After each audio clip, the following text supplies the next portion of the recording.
The Call of Abraham, a sermon delivered by Charles Spurgeon.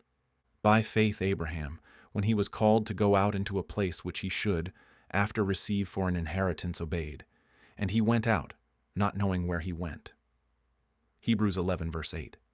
Abraham's faith was of the most eminent order, for he is called the father of the faithful. Let us rest assured that nothing but repeated and fiery trials could have trained his faith to so great a strength as that which it exhibited in his preparation to slay his son at the command of God. This true Jerusalem blade was long annealed before it gained its marvelous edge and matchless temper. Men come not to their perfect stature except by years of growth. Stars cannot reach the zenith of the heavens by one sudden flash. No, even the sun himself must climb to his meridian. Trials are the winds which root the tree of our faith. They are the trainers, drilling God's young soldiers and teaching their hands to war and their fingers to fight. Foremost among Abraham's trials was that of being called away to a land which he had never been. As this may be our trial also, I pray that my words may be adapted to our present condition. First, let us look at Abraham. Abraham's family was originally an idolatrous one. Afterwards, some beams of light shone in upon the household, and they became worshippers of the true God. But there was much ignorance mingled with their worship, and at least occasionally their old idolatrous habits returned.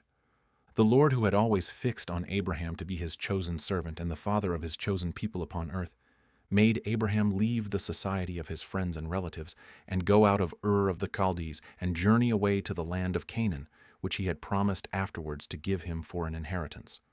We shall notice first what Abraham left, and then where Abraham went. The trial is made up of these two things. What had he to leave? He had to leave behind him those who were exceeding dear to him. It is true that just after his first call, his own father, Terah, died, having gone a part of the way with Abraham and detained Abraham a little while by sickness. Abraham then went on his way obedient to the Lord's command. Nevertheless, he left behind him all the association of his youth, the house in which he had been trained, the family with which he had been nursed, all those whom he had known and with whom he had taken sweet counsel, and he must go forth into exile from the family of his love. He left behind him his native country, and to a patriot that is no small struggle to leave all the associations of one's country and bear with us one's native songs to be sung in distant valleys. Many a man has felt keenly enough the separation from home and kindred, and next to that, the sad banishment from his native land. Besides, we all know with what inconvenience Abraham must have removed. He had a considerable property in flocks and herds, and probably had the ancestral dwelling house in which to reside. He must leave all these, and he must also leave the fair pastures, wherein his flocks and his father's flocks had been fed, and he must wend his way into the wilderness. He must give up all agricultural pursuits, renounce his vine and his fig tree, and go his way, he knew not where, to a land which to him was as unknown as the valley of the shadow of death. Those of you who have had to part from those you loved, who have had your hearts rent when loved ones have been torn away, can sympathize somewhat with Abraham's trial when he left home and family and country and all, to go forth into an unknown land. This is the place from which he went. Now, let us turn to the place to which he journeyed. When men emigrate, they wish to know the nature of the country in which they are to live.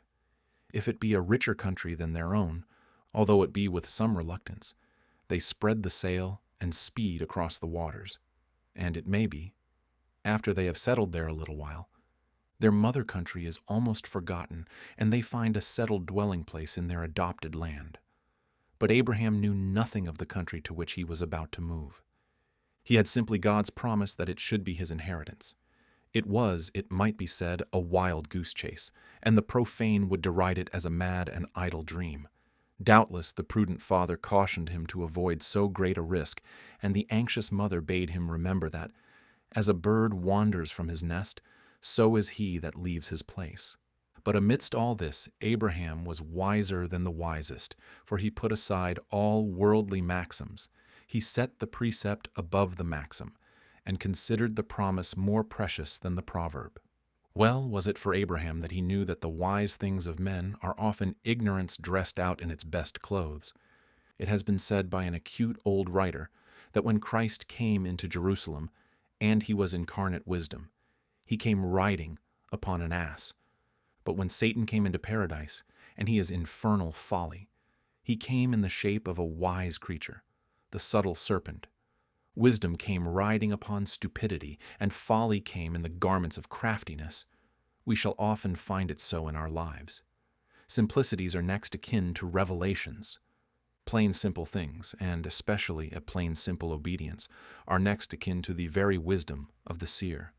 And he who knows how to read the precept need not be afraid that the prophecy will ever contradict it, or render obedience to the precept an act of folly. Abraham then went forth, he knew not where. The journey is a long one, say some timid ones.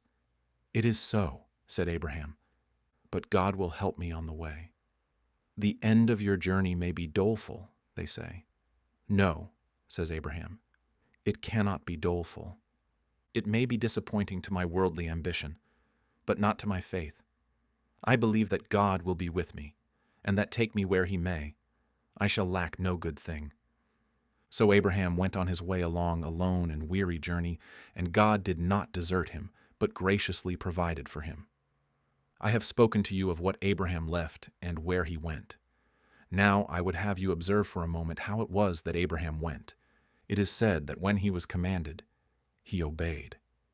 Before the precept had gone forth, obedience had come forth to meet it with rejoicing. God had scarcely spoken before Abraham replied. Just as the thunder follows the lightning's flash quicker when the storm is near, so when faith is near, the thunder of our obedience follows the mighty flash of God's influence in our hearts.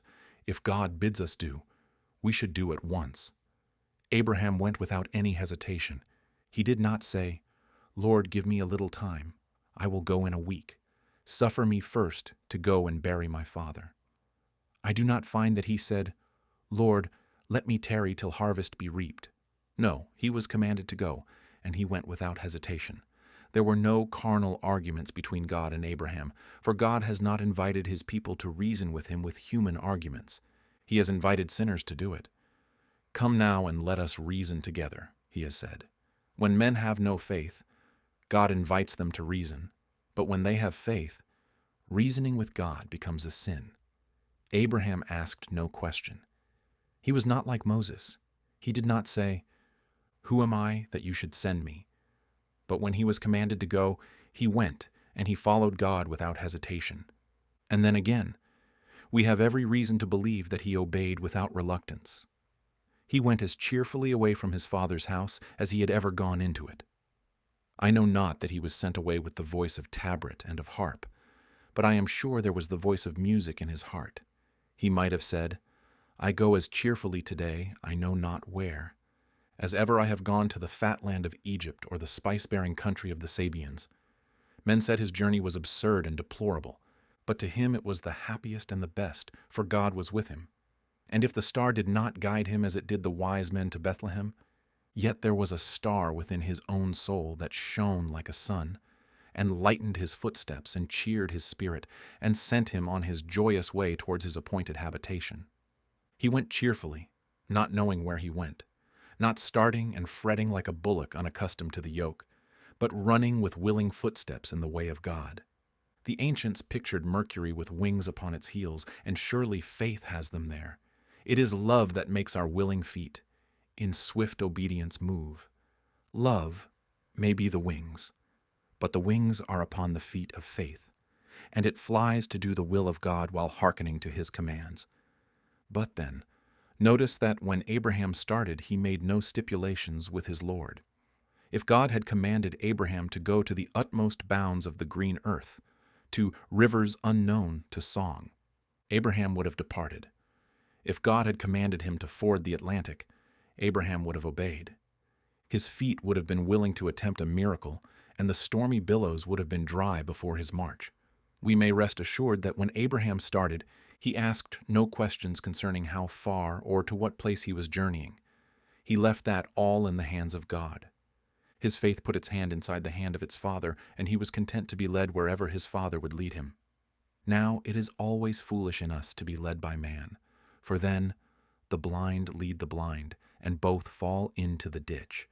But for the blind to be led by God is one of the best and wisest things. We sometimes put blinkers upon horses that they may not see too much. I fear we might wear such things ourselves to great advantage. In watching with the eyes of carnal reason for objections to God's precept and providence, it would be well if our eyes were burnt out. For better for us to enter into life having no eyes than having two eyes to follow our own devices and find our end destruction in hellfire. Abraham's faith, then, was a tried one. Add now, I conclude this sketch of the patriarch's call by observing that Abraham's faith was well rewarded. I think with all the trials of Abraham, you and I might even envy his position. That tent of his was a royal tent. Never did the curtains of Solomon himself enshroud more true royalty or kingly nobility than this poor tent in which Abraham sojourned. What a blessed man was he! His very dreams were blessed. The Lord was his shield and his exceeding great reward. A land was given to him. And was it a barren land? No. The Jews of old used to say that Canaan was the breast of the world, for there was always an abundance of milk and fatness. Other countries might have been the world's extremities, but this was the world's own breast, flowing with milk and honey. God gave him from the river of Egypt, even to the great river, the river Euphrates, and he, looking from his starry height as an exalted patriarch, saw a race as numerous as the sand of the sea inhabiting the land. And he expects a mightier blessing yet. He looks for the day when the sons of Abraham shall at the second coming of Christ be assembled in their own land, and all the people shall walk in the light of Zion. I think I have said enough about Abraham. Had my voice been strong enough, I could have enlarged, for it is a subject upon which much might be said, extremely interesting to the spiritual mind. But now I come to observe that you and I may be placed in the same position. At their first conversion, very many of the people of God are called to pass through the precise trial which Abraham endured. Some of us, it is true, were born of pious parents, and our conversion was a theme of joy to the home. It made jubilee. The fatted calf was killed, and there was music and dancing. But others were born as children of the Philistines. Our parents were haters of God. I may be addressing such. No sooner did you begin to attend the house of God than your father was the first to laugh at you. And when you were detected on your knees, mother and brothers and sisters all assailed you with sneers and ridicule. It may be that you have suffered much household persecution for the sake of Christ's cross, and the profession of it you have made. Moreover, you may have been called to separate yourself from your whole ancestry. For in looking back, you cannot detect on the family tree one branch that ever bore heavenly fruit. The whole head is sick, and the whole heart is faint. The whole family has been given up to Satan, and you have been called to bear a lonely protest to the gospel of Christ. You have come out. You have blighted your own worldly prospects. You have drowned your own interest in crossing the river. You have suffered the loss of all things for Christ's sake, and perhaps at the time you may have been greatly staggered. No, even now you may be passing through the fiery trial. You may be staggering in your soul and saying, "Can this be right? Shall I give up my religion? Shall I put back into port? Or shall I encounter these waves that threaten to submerge my vessel?" Dear brothers and sisters, if father and mother forsake you, then the Lord will take you up. He that loves father and mother, and house and lands, more than me, says Christ, is not worthy of me. You must leave all for Christ's sake. Be prepared. If they will come with you, take their compliance gladly. If they will not, then come alone. Come you out from among them. Be you separate, touch not the unclean thing. Be an Abraham. Leave everything, and if you do this in faith, verily you shall not lack your reward. He is able, and he has promised to give you in this life 10 times more than you lose for him, and in the world to come life everlasting. Such Christians as I have referred to, who are not called in early life to endure this trial, frequently have to bear its counterpart at another stage in their journey. All of a sudden, their minds are enlightened with regard to the pure simplicity of the gospel. Their family is professedly religious, and they have been in the habit of attending a certain place of worship with their kindred and friends, till at length a change passes over their religious views. Perhaps it is a doctrinal change.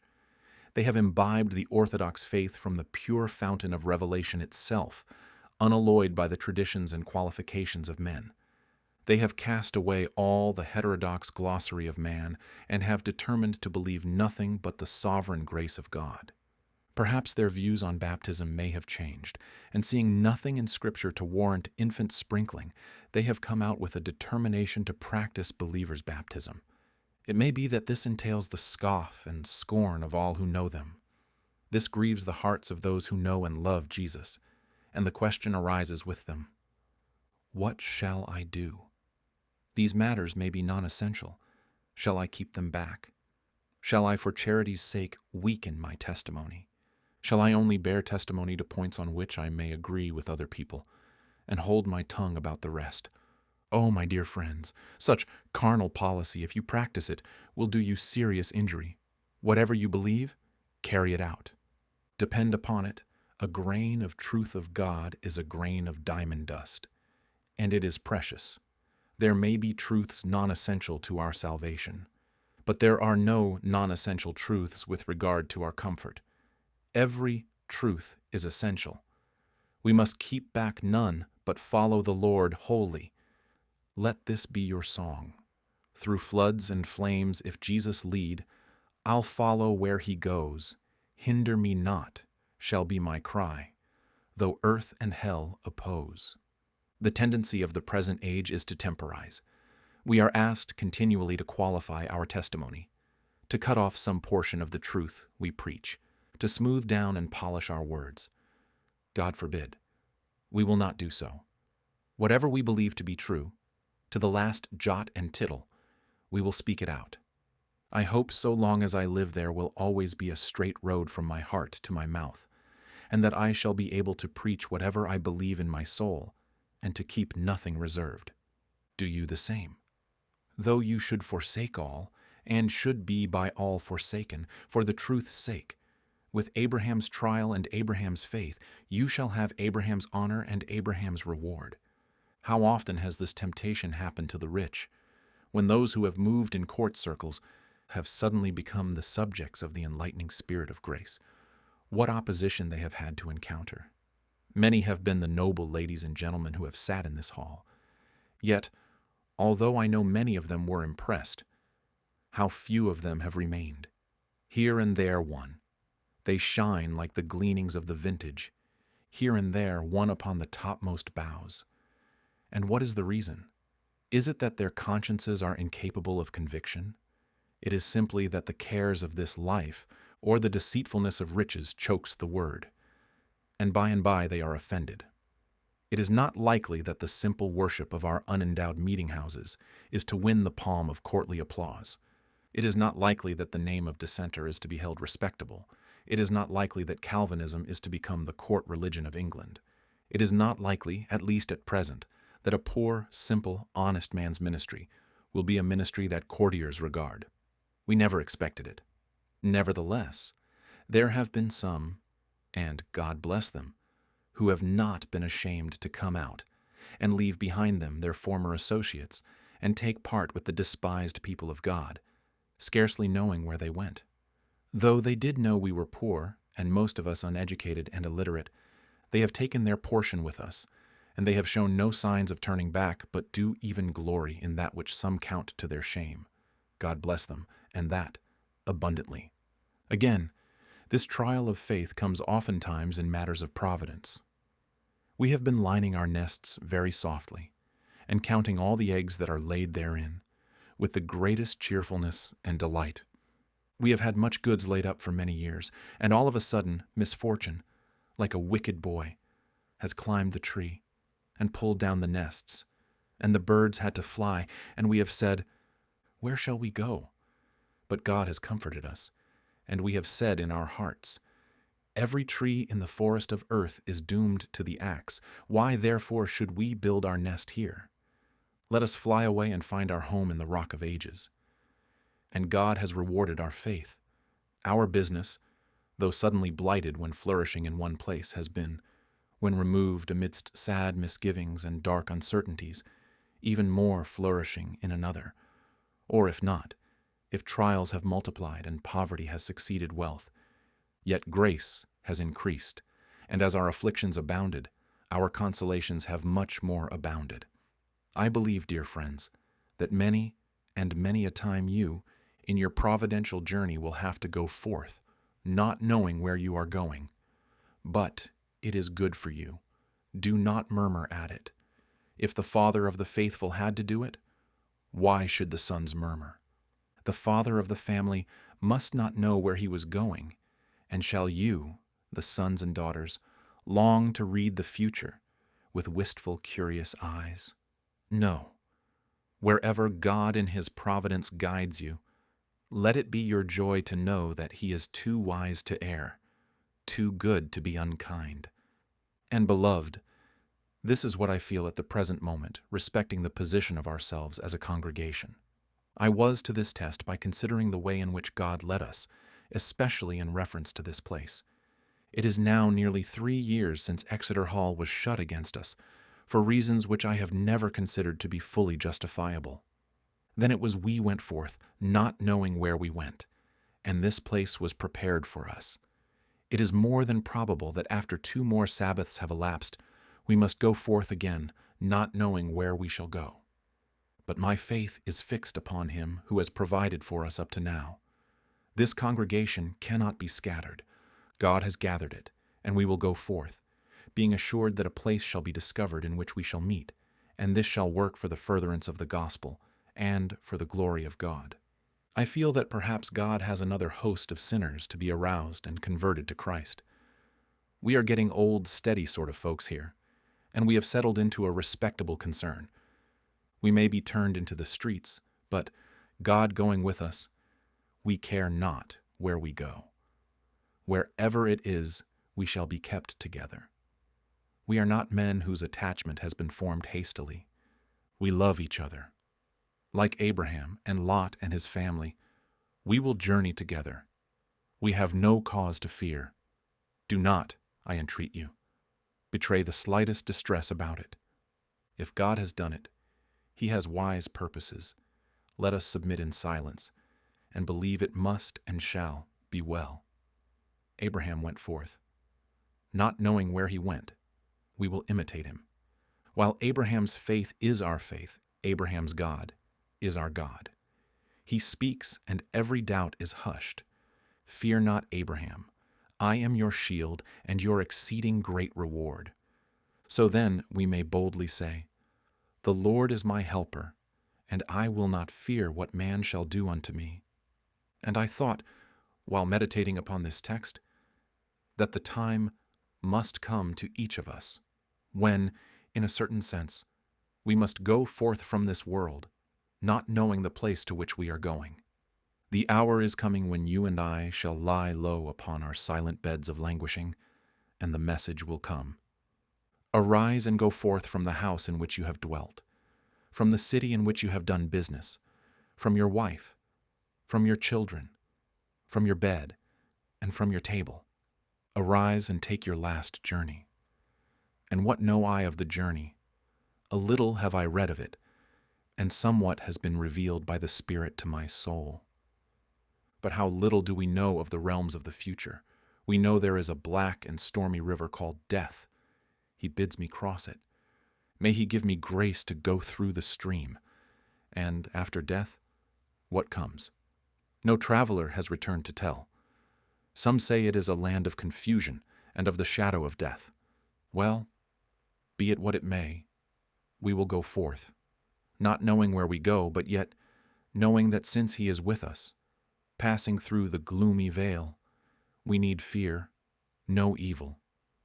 We must be going to our Father's house, be that where it may.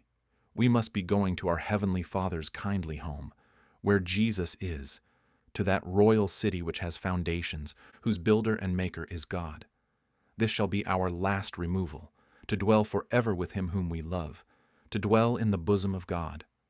We will take our last journey, and we will not fear to take it, for God is our refuge and strength, our helper in the hour of trouble and of death.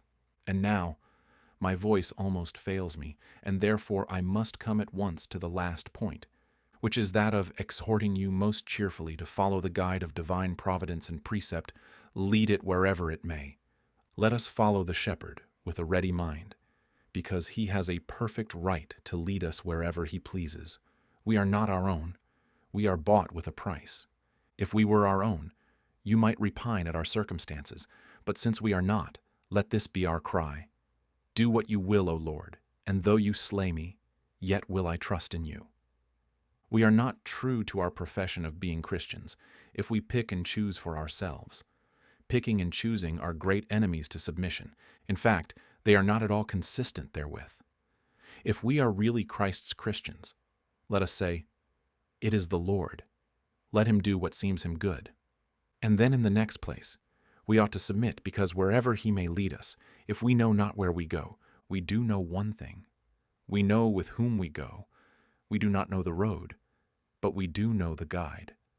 We may feel that the journey is long, but we are quite sure that the everlasting arms that carry us are strong enough, be the journey never so many leagues in length. We do not know what may be the inhabitants of the land into which we may come, Canaanites or not, but we do know that the Lord our God is with us, and he shall surely deliver them into our hands. Another reason why we should follow with simplicity and faith all the commands of God is this, because we may be quite sure they shall all end well. They may not be well, apparently, while they are going on, but they will end well at last. You sometimes see in a factory the wheels running some this way and some the other and some crossways, and they seem to be playing all sorts of antics, but somehow or other the deviser brings them all to work for some settled object. And I know that come prosperity, or come adversity, come sickness, or come wealth, come foe, come friend, come popularity, or come contempt, his purpose shall be worked out, and that purpose shall be pure, unmingled good to every blood-bought heir of mercy on whom his heart is set. And I may add, to conclude, let us, as a congregation, above all others, put the most implicit trust in our wonder-working God. When we recollect what he has already done for us, how he has made the wrath of man to praise him, the contempt, the contumely, and the scorn has helped to bring to this place the willing thousands to hear the word. The abuse of our enemies has been our best help, our grandest assistance, and in looking back day after day, and Sabbath after Sabbath, I can only hold up my hands and exclaim, "What has God wrought? And shall we doubt for the future? No. Mariner, hoist the sail, loose the rudder bands, drag up the anchor. Once again to sea we go, with the flag of faith at the masthead, with Jehovah at the helm, to a sure port. The vessel shall be guided, though the storm may howl, and hell beneath shall be stirred. For God is with us, and the God of Abraham is our refuge. God give to every one of you the firmest trust in his providence, that you may go forth not knowing where you go. As for you that believe not in God, may you be led to believe in the Lord Jesus Christ as in your Redeemer, and afterwards to trust your God, and leave all your concerns in his hands.